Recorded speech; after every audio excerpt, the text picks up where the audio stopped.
খুব মনোযোগ দেন আমার ভাইরা, বাবারা, বন্ধুরা। আমি শুরুতে আপনাদের সম্মুখে পবিত্র কালামুল্লাহ শরীফ হইতে একটি আয়াতে কারিমা তেলাওয়াত করলাম।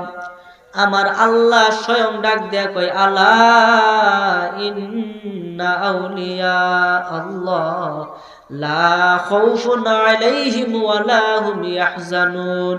এই তোমরা সাবধান হইয়া যাও, শুনে রাখো, শুনে রাখো, এই দুনিয়ার মধ্যে যারা আমার পছন্দের বান্দা হবে, যারা ইমানদার হবে, যারা আমার ওলি হবে, বন্ধু হবে, দোস্ত হবে, লা খাউফুন আলাইহিম ওয়া লা হুম ইয়াহজানুন, তাদের এই দুনিয়া এবং পরকাল কোন জায়গাতে তাদের কোনো ভয় থাকবে না। জোরে বলেন সুবহানাল্লাহ।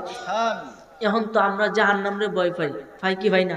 কোনটা কোন? জাহান্নামরে ভয় পাই না এমন একজন আসুন, হাত তুলছেন। হ্যাঁ, আরে আমি চাই না বেহেশত, আমি চাই না জাহান্নাম, আমি চাই না বেহেশত, আমি চাই না জাহান্নাম, আমার কফালে লিখে দিও দয়াল নবীর নাম, আমার কফালে লিখে দিও দয়াল নবীর নাম।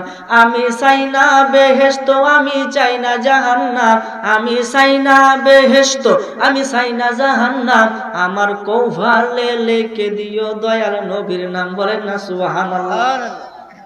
নবীর প্রেমে যদি আপনি পড়তে পারেন তাহলে আসলে প্রেমের মজা বুঝবেন। যে কুয়ার ব্যাঙ এবং সাগরের ব্যাঙ দুইটা কিন্তু ব্যবধান আছে। সাগরের ব্যাঙ হলে নবীর শান বুঝতে পারবেন বিশাল। সাগরে থাকেন আপনি বুঝতে পারবেন আসলে প্রেম কি জিনিস, নবী কি জিনিস। আর কুয়ার ভিতরে ভৈরা থাকেন তাহলে কুয়াটাই চিনবেন সুডুমুডুনি। আসলে বড় যখন বড়র মধ্যে পড়বেন তখন বড়টা বুঝতে পারবেন, ছোটটার মধ্যে থাকবেন আর খালি মাথার মধ্যে কুচিন্তা আইব যে নবী তো এমন, নবী তো হেমন, নবী তো এরকম, নবী তো ওই রকম। আরে না না না, নবীর সাথে কারো তুলনা চলে না। বলেন না সুবহানাল্লাহ। এই জন্য আমার ভাইরা, বাবারা, বন্ধুরা, কুয়ার ব্যাঙ আর সাগরের ব্যাঙ একসাথে হইছে।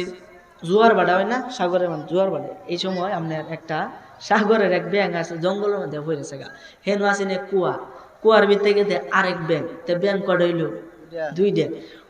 এই কুয়ার ব্যাঙ সাগরের ব্যাঙ রে জিগা, কি গো ভাই তুমি কইতে আইছো? কো ভাই আমি তো সাগর থেকে। সাগর কিরকম?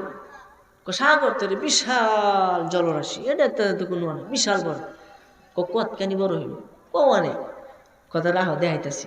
এই ব্যাংক কি করছে, এই কুয়ার মাঝে কয়েকটা গুরান দিছে। কবাই দেওয়া আছে, এই গুরান যদি আমি একসাথে লম্বা করি সাগর কি কতখানি? দূর আরো বড়।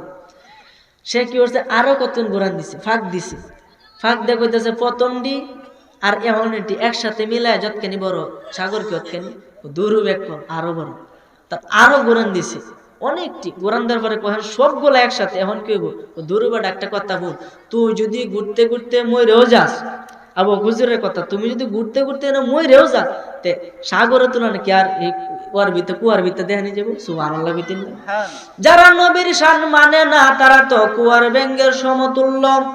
তারা শুধু একটু সামান্য পড়ে, একটু সামান্য দেখে দেখে নবী তো আমাদের মতো। কথা কেন ঠিক কিনা? এই জন্য নবীজিকে আমাদের মতো বলা যাবে না। নবীজি সূরত হলো অনেকগুলা, এর মধ্যে তিনটা প্রসিদ্ধ সূরতে হাক্কি, সূরতে মালাকি, সূরতে বাশারি। বলেন না সুবহানাল্লাহ। তিনটা সূরত, হাক্কি মানে স্বয়ং খোদার সূরত, জিবরাইল আলাইহিস সালাম। আর নবীজি গেছে মেরাজ শরীফে, যেহেতু যে রজব 27 তারিখে মেরাজ হয়েছে। কথা কেন ঠিক কিনা? এই মেরাজের রাত্রে যদি আপনি রোজা রাখতে পারেন, সকালে রাত্রে ইবাদত করে পরের দিন রোজা রাখবেন, রাত্রে ইবাদত করে পরের দিন রোজা রাখবেন, আপনার 1 বছরের গুনাহ সম্পূর্ণ ক্ষমা করে দেওয়া হবে। এবং 1 বছর লাগাতে একটানা রোজা রাখলে যে সব হইতো, একদিন রাখলে সব হইতো। সুবহানাল্লাহ। আর এক হাদিসে পাওয়া যায় নবীজি বলছেন যে রজব মাসে একটা রোজা রাখবে তাকে 40 বছর রোজা সমতুল্য সব দেওয়া হবে।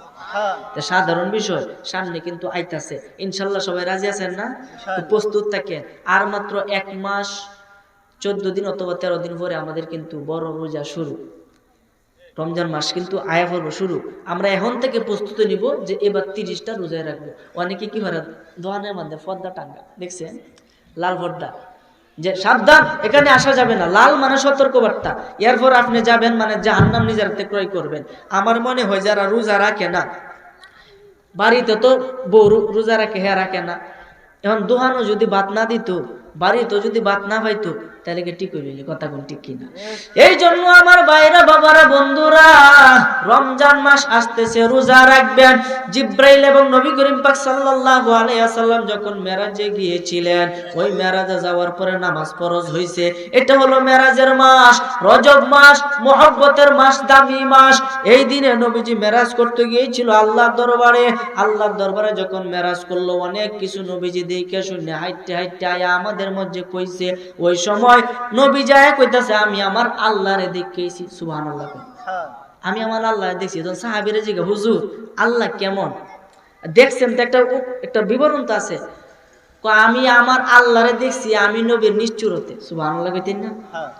বুঝবেন কিন্তু ফেস লাগাই না, যে কথা খুব মারাত্মক ফেসে। আমি আল্লাহরে দেখছি, আমি নবীর নিষ্ঠুরতে। তে আল্লাহ দেখলো কেমনে? নবীজিরে নবী দেখে এলো। নবীজি কইছে, যে ব্যক্তি আমারে দেখলো, যে ব্যক্তি আমারে দেখলো, যে ব্যক্তি আমারে দেখলো, ফাকদারা আল হাক্কা, সে ব্যক্তি সত্য সত্য আল্লাহরে দেখলো। তো নবীজি কি আল্লাহ? তাইলে এই হাদিস কি করবেন? সাহাবীরা জিজ্ঞাসা, ইয়া রাসূলুল্লাহ, আপনি আল্লাহরে দেখেছেন? গো হ, কেমন দেখছেন? কো আমি নবীর নিষ্ঠুরতে। কো আমরা দেখান কেমনে? কো আমারে দেখো, আল্লাহ দেখা হয়ে যাবে। সুবহানাল্লাহ বলেন। আর এটা কেন রে? কেন চিন্তা করেন? আল্লাহ হলো একটা কুদরতি আয়নার মতো, আয়নার সমতুল্য। আয়নার সামনে দাঁড়াইলে আয়না দেখবেন না, নিজেরে দেখবেন। নিজেরে দেখা যায়, খোদার ভিতরে নবী প্রকাশিত হইয়া যায়। আল্লাহ হলো স্বয়ং নূর, নবীজি হলো এই নূরের ছায়া। সুবহানাল্লাহ। এই জন্য দুনিয়ার জমিনে নবীজির কোনো ছায়া ছিল না। আকাশের চন্দ্র সূর্যের আলোতে নবীজির ছায়া মাটিতে পড়তো না, পড়তো না, পড়তো না, পড়তো না। কেননা নবীজির মাথার চুলের আগা থেকে পায়ের তলা পর্যন্ত পুরা দেহটাই ছিল একটা নূর, মানে আলো। জুড়ে বলেন সুবহানাল্লাহ। বাতির কোন ছায়া আছে? পড়ছে তো বাতি ছায়া হইব কেমন? আমাদের ছায়া আছে। এই জন্য আমার ভাইরা বাবারা, নবীজিকে আমাদের মতো মনে করা যাবে না। নবী শুধু আমাদের নবী না, নবী শুধু নবী, নবীদেরও নবী। সুবহানাল্লাহ কইতেন না? যখন এই যে কথাই কথাই কয় না, কথা লতায় সমান, লতা খালি লাম্বাও, কথাও খালি লাম্বাও। কইতাম নি এটা কইয়ালাই। এই মেরাজে গেছেন তো, তখন বাইতুল মুকাদ্দাস নবীদের ঘর, ওইখানে কিন্তু নামাজ পড়ছিল 2 রাকাত নফল নামাজ। এই নফল নামাজের মধ্যে সমস্ত ফেরেশতারা 2,24,000 পয়গম্বর এখানে উপস্থিত ছিল। কেন? তারা আপনি আমার নবীকে এক নজর দেখার জন্য, যে এক নজর সাক্ষাৎ করার জন্য। এইভাবে তারা আল্লাহর দরবারে আরজি করছে, আল্লাহ তাদের আরজি কবুল করছে। পরে নবীজিরা যখন জিব্রাইলে লয়ে গেছে, তখন আল্লাহ আদেশ দিছে, বন্ধু হাবিব, তুমি 2 রাকাত নফল নামাজ পড়ে তখন আসো। তখন এই নামাজের অর্ডার যখন আল্লাহ দিছে, তখন সমস্ত নবীগণের ভিতরে একটা আনন্দ সৃষ্টি হয়েছে, যে কেন আজকে এত এত নবীগণের মাঝে আমি ইমামতি করব। মুসা আলাইহিস সালাম কয় আমি ইমামতি করব। আদম আলাইহিস সালাম মনে মনে কয় আমারে বুঝে আজকে দায়িত্ব দিব। ঈসা আলাইহিস সালাম কয় আমারে মনে হয় দায়িত্ব দিব। ইব্রাহিম খলিলুল্লাহ কয় আমারে মনে হয় দায়িত্ব দিব। কেন? আদম আলাইহিস সালাম কয় আমি আদি পিতা, আমি সবার পিতা, আমার সন্তান সবাই, আমি সবার বড়, আমি মুরব্বী, আমারে দিব। সুবহানাল্লাহ কইতেন না? সবাই একটা চিন্তা করতেছে। ঈসা আলাইহিস সালাম কয় আমি রূহুল্লাহ, আমি রূহুল্লাহ, আমারে দিব। ইব্রাহিম আলাইহিস সালাম কয় আমি তো খলিলুল্লাহ, মানে আল্লাহর বন্ধু, আমারে দিব। কিন্তু না না না, প্রত্যেকে ভাবছে টিকে জিব্রাইল নবীজির হাত মোবারকে ধইরা নামাজের মুসল্লার মধ্যে আনছে। আন্না বলে, ইয়া রাসূলুল্লাহ, আজকের ইমামতি আপনি করবেন। দুরূদ শরীফ পড়েন, আল্লাহুম্মা সাল্লি আলা সাইয়্যিদিনা মাওলানা মুহাম্মাদ ওয়া আলা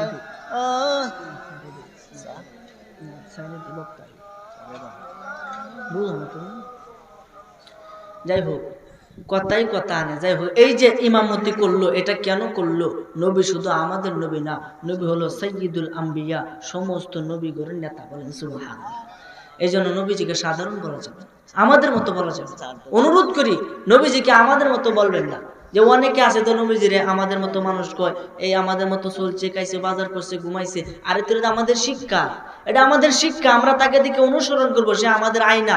আবু জাহেল নবীজিরে দেখে মুহাম্মদ সাল্লাল্লাহু আলাইহি ওয়াসাল্লাম তারে মানুষে মানে, এর মতো কুৎসিত আর কিছু নাই। নাউজুবিল্লাহ বলতেছে।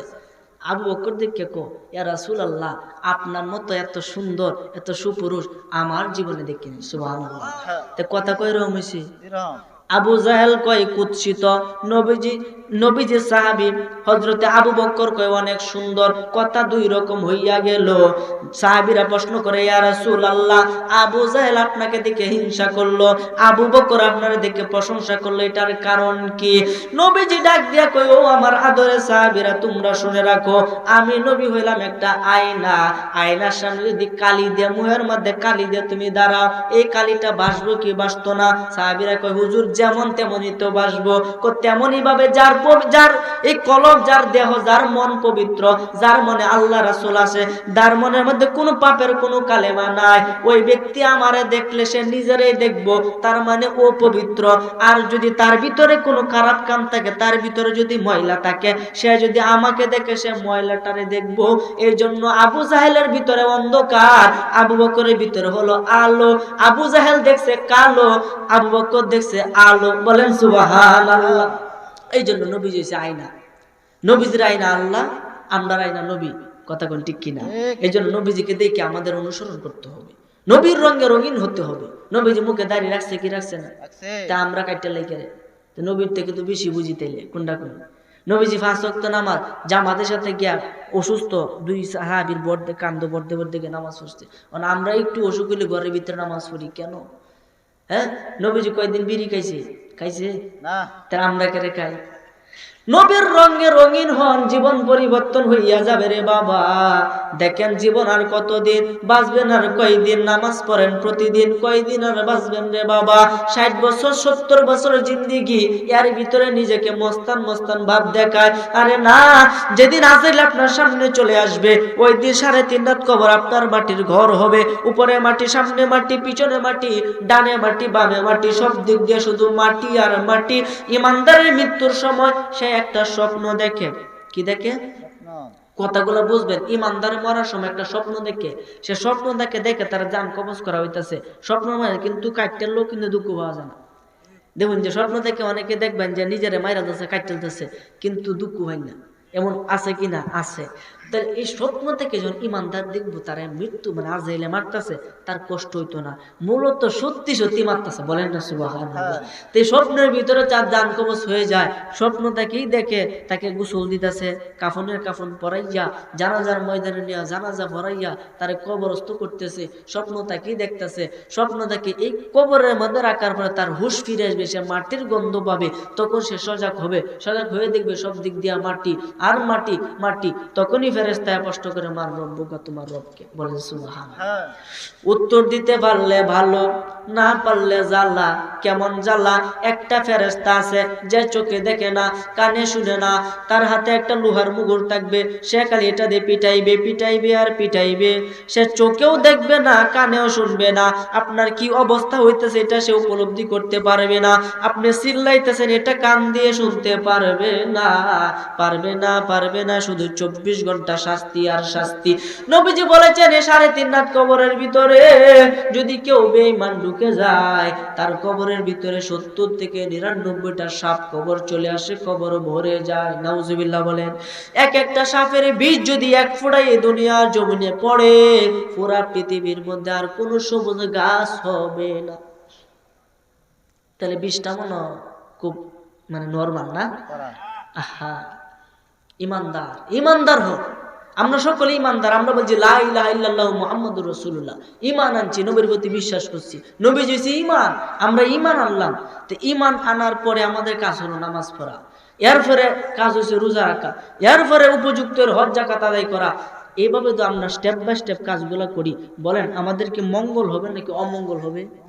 মঙ্গল হবে, সব কাজে মঙ্গল হবে। এই জন্য আপনাদেরকে অনুরোধ করি, পায়ে ধরে বলি, আল্লাহর ওলি হন, আল্লাহর ওলি হন, আল্লাহর ওলি হন। ওলি হইলে কোনো ভয় নাই। এক জালেম বাদশা, আপনার এক আল্লাহর ওলি রে তার সাঙ্গ বঙ্গ লইয়া দইরে আনছে, গ্রেফতার করছে। এক জালেম বাদশা বেদিন আইনা কইতে, বেটা তুমি বিলে নিজের ওলি দাবি করো, তুমি বিলে ওলি কহ, ওলি তো কই, ওলি যে হইছ, ওলিদের তো কারামত আছে, যারা নবী হয় তাদের মুজেজা আছে, ওলিদের তো কারামত আছে, তোমার কি আছে দেখাও। বলেন সুবহানাল্লাহ। ওই আল্লাহর ওলিরে দইরে আনছে এক জালেম বাদশা। আনার পরে বলতেছে তোমার কি কারামত আমারে দেখাও, কারামত দেখাও। বাবা কিতাবের ঘটনা খুব মনোযোগ সহকারে শুনেন। ওই আল্লাহর ওলি ডাক দিয়ে কয় বাদশা ওইদিকে তাকাও, ওইদিকে কি? ওইদিকে তো আমার উট থাকে, উটের যে বিসি আছে, উটের যে এই পায়খানা এটা হইরা রইছে, উটের পায়খানাটা তুলো। সুবহানাল্লাহ বলেন। উটের পায়খানাটা তুলো। বাদশার তার যে খেদমতদার খাদেমদার তারে বলছে এই উটের পায়খানাটা তুলো। আল্লাহর ওলি হাতে ইশারা করছে, পায়খানা খাঁটি স্বর্ণ হইয়া গেছে। সুবহানাল্লাহ। এর লাগে তো মসজিদ পরশ মণি গো লোহার রে বানাইলো কাঞ্চা সোনা। ঠিক না ঠিক? এই আল্লাহর ওলি হাতে হাত দিছে এভাবে, উঠায় দেখে স্বর্ণ। আর একটা বাটি হাতে নিছে, বাটির মধ্যে কোনো পানি ছিল না, এটারে উল্টাইছে, উল্টাই একটু থুতু দিছে, দেখ কইতেছে নেও গেদে, এটার ভিতরে পানি ভরপুর হয়ে গেছে, এটারে এবার উল্টাইতেছে, এরপরে এক ফোঁটা পানি মাটি দিয়ে ভরে না। সুবহানাল্লাহ। এই যে কেরামত দেখাইছে, কেরামত দেখানোর পরে ওই বাদশা বলতেছে ও জাদু শিখছ হগলে, কি শিখছ হগলে, এই জাদুটা শিখছ, এটা কাম হইতো না, এটা চোখের বেল কি, এটা জাদু, এগুলো জাদু, এগুলো আমরা অনেক আগে থেকে জানি, পারলে অন্য কিছু দেখাও। ও কি দেখাইম? আমি নিজে আগুন ধরাইম, তুমি যদি ব্যাটারে বেটাও আগুনে বিতে যাইবা। কাচ্চে মারলাম। বলেন সুবহানাল্লাহ। কেমন আল্লাহর ওলি চিন্তা করেন। বাচ্চা আগুন জ্বালাইলো, বাচ্চা যখন আগুন জ্বালাইলো, আগুন জ্বালানির পরে ওই আল্লাহর ওলি তার সাঙ্গ পাঙ্গ সহ আগুনের মধ্যে জাপ দিল, সাথে বাচ্চার চেরারেও দইরা জাপ দিছে। সুবহানাল্লাহ। বাচ্চার চেরারে ধরছে, বাচ্চা ছটফট করতেছে, আইরে তোরা মরতে আমার চেরারে কেড়ে মারছস, আমার চেরারে কেড়ে নিছস, আমার চেরারে তাড়াতাড়ি ফিরত দে। দেখে দাউ দাউ করে আগুন জ্বলতেছে, বাচ্চার মাথা নষ্ট হওয়ার বাও, কারণ হেরা মরক কিন্তু তার ছেলে কেন মরবে, তার ছেলে তো ভবিষ্যৎ বাদশা।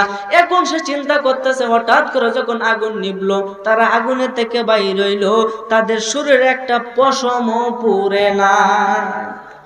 আরো আসতে কোন সুবহানাল্লাহ। বুঝলাম আপনারা যে মনোযোগ নাই কি নাই, বুঝলাম। হ্যাঁ, পশমে পুড়ছেন আগুনের ভিতরে, আর আপনি আগুনের ভিতরে হাত দিয়ে দেখুন যে কি অবস্থা হয়, আপনি বা হরতর এই সেরারে দেখে কো বাবা তুমি কই গেছ লাগা, তুমি আগুনের ভিতরে তুমি পুড়ছো না, ছায়া দে সেরারা তো আপেল আর ডালিম। সুবহানাল্লাহ। কি গো তুমি না আগুনের ভিতরে আপেল ডালিম কইতে আইছে? ও বাবা খোদা কি কসম, প্রভুকে কসম, আল্লাহ কসম, আমি আগুনের ভিতরে যাই নাই, আমি একটা বাগানের ভিতরে ছিলাম। কি বুঝলেন কেমন আল্লাহর ওলি?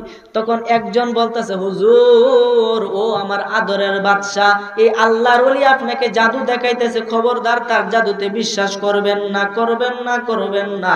বাদশা বলতেছে হটিই কইছে এটা জাদু, তুমি যদি সত্যিকারের আল্লাহর ওলি হও তাহলে 20 কায়া দেখাও। কয় কি দেখাইতো? 20 কায়া দেখাও। তখন 20 আনছি, আইনে দিছে 20, বিসমিল্লাহ কই 20 খাইছি। আল্লাহর কসম জয়বার 20 খাইছে, ওইবার তার এই পোশাকগুলা খালি ছিঁড়েছে গা, পোশাকগুলা ছিঁড়ছে, শরীরের এক কানা পরিমাণও ক্ষতি হয় না। সুবহানাল্লাহ। তো সেরকম আল্লাহর হলেও দরকার আছে না নাই? হবেন কিভাবে আজকে আমি বলে যাব। এখন এখানে বলবো যে আল্লাহর ওলি আপনি কিভাবে হবেন, কি কি করতে হবে। তো দুরূদ শরীফ পড়েন, আল্লাহুম্মা সাল্লি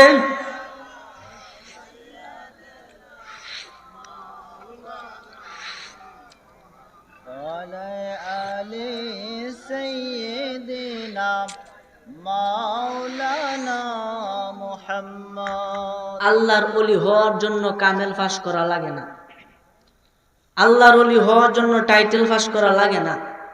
আল্লাহর ওলি তারাই যাদের ভিতরে নবীর মহব্বত আছে। সুবহানাল্লাহ বলে। এই জন্য তাকে কোরআন হাদিস পড়লে সবাই আলেম তো হয় না, আরে কোরআন হাদিস পড়লে সবাই আলেম তো হয় না, আরে নবীর প্রেমে মজলো যারা তারাই মাওলানা। জোরে বলেন সুবহানাল্লাহ। নবীর প্রেমে মজলো যারা তারাই মাওলানা, আরে কোরআন হাদিস পড়লে সবাই আলেম তো হয় না, আরে নবীর প্রেমে মজলো যারা তারাই মাওলানা। নবীর মোহাব্বত 1 নাম্বার শর্ত। কয় নাম্বার? কথা কোন কয় নাম্বার? 1 নাম্বার সত্য নবীর মুহাব্বত অন্তরে ধারণ করবেন। নবী কিভাবে খাইছে, কিভাবে ঘুমাইছে, কিভাবে কি করছে সবকিছু অনুসরণ করবেন। এটা 1 নাম্বার কাজ। 2 নাম্বার আল্লাহ পাকের নামাজ, 5 ওয়াক্ত নামাজ কায়েম করতে হবে। 3 নাম্বার নবীর প্রতি বেশি বেশি দুরূদ শরীফ পড়তে হবে। 4 নাম্বার পিতা মাতার খেদমত করতে হবে। 5 নাম্বার একজন আল্লাহর ওলির সোহবতে থাকতে হবে। কয়টা কইলাম? কয়টা কইছি? এই 5টা কাজ আপনি আমি যদি মনোপ্রাণ সহকারে করতে পারি, খোদা কি কসম আপনি আল্লাহর ওলি হবেন। 1 নাম্বার 5 ওয়াক্ত নামাজ কায়েম করবেন। 2 নাম্বার নবীর প্রতি বেশি বেশি দুরূদ শরীফ পড়বেন। 3 নাম্বার পিতা মাতার খেদমত করবেন। 4 নাম্বার একজন কামেল মুকাম্মেল আল্লাহর ওলির সোহবতে থাকবেন। একটা কমছে, আরো কয়টা কমছে? একটা কমছে, এখন তো আরো কমবো। মূল কথা হইছে নবীর মুহাব্বত, নবীকে ভালোবাসবেন, তাকে অনুসরণ করবেন, এরপরে আপনি ওলি হবেন। বলেন সুবহানাল্লাহ। এখন কথা হইছে আমরা সবকিছু করি, ঠিক আছে, বাপ মার খেদমতটা আমরা করতাম রাজি না। অনেকেই আছি পিতা মাতার খেদমত করি না। বাবা, পিতা মাতার খেদমত যে তুমি করো না, তুমি মইরা দেহ, তোমার অবস্থাটা কি? তুমি মইরা দেহ। অন্ধক না হুজুর আমি তো মরতাম না, তে তুমি খুব দুঃখ দিতে দাও বাপ মারে, আমার কিচ্ছু করার নেই। দুঃখ দেও, তুমি মরো কোনোদিন, তাহলে দুঃখ দিও না। আরে মা দুঃখিনী অবাগিনী সন্তানের নয়ন মনি গো, মায়েরই চরণে মিলে বেহেশতেরই ঠিকানা। সেই মায়ের মনে কেহ কষ্ট দিও না, সে মায়ের মনে কেহ দুঃখ দিও না। গর্ভধারিণী মা, জনম দুঃখিনী মা, সে মায়ের মনে কেহ দুঃখ দিও না। 10 মাস 10 দিন তোমায় উদরে রাখিয়া, কাইতে বইতে কত কষ্ট গেছে মা সহিয়া। ভূমিষ্ঠ হইলা যখন পৃথিবীর উপরে, বুকেতে রাখিয়া সে মা বাঁচাইল তোমারে। আরে মায়ের মনে কষ্ট দিলে সহে না পাক পড়ুয়ারে রে। আরে এই জগতে মায়ের মতো কেহ নাই আর আপনা, দুঃখের দরদি আমার জনম দুঃখী মা। গর্ভধারিণী মা, জনম দুঃখিনী মা, সে মায়ের মনে কেহ কষ্ট দিও না, সে মায়ের মনে কেহ কষ্ট দিও না। নিজে না খাইয়া যে মা খাওয়াইছে তোমায়, সে মাকে কষ্ট দিলা স্ত্রীর কথায়। আছে তোমার বাড়ি গাড়ি কোনো কমতি নাই, মা দুঃখিনীর লাইগা বুঝি একটু জায়গা নাই। আরে মায়েরই কান দনের সুটে আল্লাহর আরশ কেঁপে উঠে রে। মা দুঃখিনীর কান্দনের ছুটে আল্লাহর আরশ কেঁপে উঠে রে। আরে মা জননী নাই রে যাহার, কে দিবে তার সান্ত্বনা। দুঃখের দরদি আমার জনম দুঃখী মা, গর্ভধারিণী মা, জনম দুঃখিনী মা, সে মায়ের মনে কেহ দুঃখ দিও না, সে মায়ের মনে কেহ দুঃখ দিও না। মাঘ মায়া শীতের রাইতে রইয়াছো জাগিয়া, কখন জানি আমার সন্তান উঠবে রে কান্দিয়া। মাগো মা বলিয়া যখন কান্দিয়া উঠিতে, আগুন দরিয়া যাইতো মায়ের কলিজাতে। কথা কোন ঠিক কিনা? আর কথা কোন না কেন? মাঘ মায়া শীতের রাইতে রইয়াছো জাগিয়া, কখন জানি আমার সন্তান উঠবে রে কান্দিয়া। মাগো মা বলিয়া যখন কান্দিয়া উঠিতে, আগুন দরিয়া যাইতো মায়ের কলিজাতে। আরে মায়ের মনে কষ্ট দিলে সহে না পাক পড়ুয়ারে রে। আরে মা দুঃখিনী নাই রে যাহার কে দিবে তার সান্ত্বনা, দুঃখের দরদি আমার জনম দুঃখী মা, গর্ভধারিণী মা জনম দুঃখিনী মা, সে মায়ের মনে কেহ দুঃখ দিও না গো, সে মায়ের মনে কেহ দুঃখ দিও না। ঠিক না ঠিক? সে মারে কষ্ট দেওয়া যাবে? লাস্টে একটা মায়ের রস করে ইনশাল্লাহ আজকে আমি বিদায় নিব, এরপরে প্রধান অতিথি আসবে। বাবা সবকিছু করলেন, নামাজ পড়লেন, রোজা রাখলেন, ভালো ভালো কাজ করলেন, কিন্তু পিতা মাতার খেদমতটা করলেন না। বাবা কসম, খোদা কসম, আপনার সবকিছু বরবাদ হয়ে যায়। এই জন্য মা যার জীবিত আছে, বাপ যার জীবিত আছে, অনুরোধ করে আপনারা তাদের খেদমত করবেন, তাদের কথা মতো চলবেন, অবাধ্য হবেন না। এই যে ছোট ছোট গুলো আমি কেন্দ্রে কথা কই যে আসতেছে, সব দেখতেছি। কেন আমার শিক্ষক হিসেবে বসাইছো তোমরা, আমার যদি না দিই তাহলে শিক্ষক হওয়ার যোগ্য আমি না। এন যদি তোমার যদি ভালো লাগে সুন্দর টিকে উঠতে যাও গা, তেওরা ডিস্টার্ব করো না। নিঃসন্দেহে মা বাবার গজল শুনে যারা হাসে তাদের ভিতরে ঝামেলা আছে, তারা পিতা মাতার অবাধ্য সন্তান। কথা বল ঠিক কিনা? যদি বাধ্য হইতো তাহলে মনোযোগ সহকারে কথাগুলো শুনতো। আরে পিতা মাতা ছাড়া তুমি তো পৃথিবীতে আসতে পারতা না, তখন পিতা মাতার কথা শুনে তুমি হাসো তো বালাই হয়েছে। পিতা মাতা তো একদিন তুমি নিজে হইবা। মনে রাখবা, তোমার বয়স এখন 12 বছর, তোমার বয়স 14 বছর, 15 বছর, ঠিক এই টাইমে যখন তুমি বিবাহ করবা, বিবাহ করার পরে যখন তোমার সন্তানাদি হবে, সন্তানাদির বয়স যখন 14 বছর 15 বছর হবে, ঠিক ওই টাইমে তুমি তোমার পিতা মাতারা যেমন কষ্ট দিতা, এরকম কষ্ট তোমার ছেলে তোমার মেয়ে তোমাকে দিবে। ঠিক না বেটি? বুঝছো টেলা? তখন পিতা মাতার মনে কষ্ট কতটুকু। এই জন্য অনুরোধ করি, অন্তত পিতা মাতার মনে কষ্ট দিবেন না। আমার আল্লাহ বলেন ফাআলুল লিমা ইউরিদ, আমি আল্লাহ যাই ইচ্ছা তাই করতে পারি। আমি মৃত থেকে জীবিত, জীবিত থেকে মৃত, এমন কি হ্যাঁ কিতা মুরব্বী কি কই আমারে কইতাছুন? আচ্ছা, আল্লাহ বলছে আমি মৃত থেকে জীবিত আনতে পারি, জীবিত থেকে মৃত আনতে পারি। তোমার মায়ের গর্ভের মধ্যে তুমি ছিল মৃত, আল্লাহ তোমারে প্রাণ দিয়েছে। মনে রাখবেন, মানুষ ছিল মৃত, হয়েছে জীবিত, আবার হবে মৃত। মানুষ ছিল মৃত, হয়েছে জীবিত, আবার হবে মৃত। নারে তাকবীর, নারে রিসালাত। প্রধান আলোচক হুজুরের আগমন, মুফতি সাদেকুর রহমান সালে হুজুরের আগমন, সকলে বলি আলহামদুলিল্লাহ। যাই হোক, হুজুর এসে গেছে, আমি আলোচনার সামনের দিকে যাব না, শুধু এইটুকু বলি, আল্লাহ বলছে আমি মৃত থেকে জীবিত, জীবিত থেকে মৃত বাইর করতে পারি। এটা কেমনে? ডিম চিনেন? ডিম, মুরগির ডিম চিনেন নি? দেখছুন না জীবনে? তে মুরগির ডিমের কি আত্মাও আছে? হ্যাঁ, এটার ভিতরতে বাচ্চা বাইরো কি বাইরো না? তার মানে কি এটা মৃত?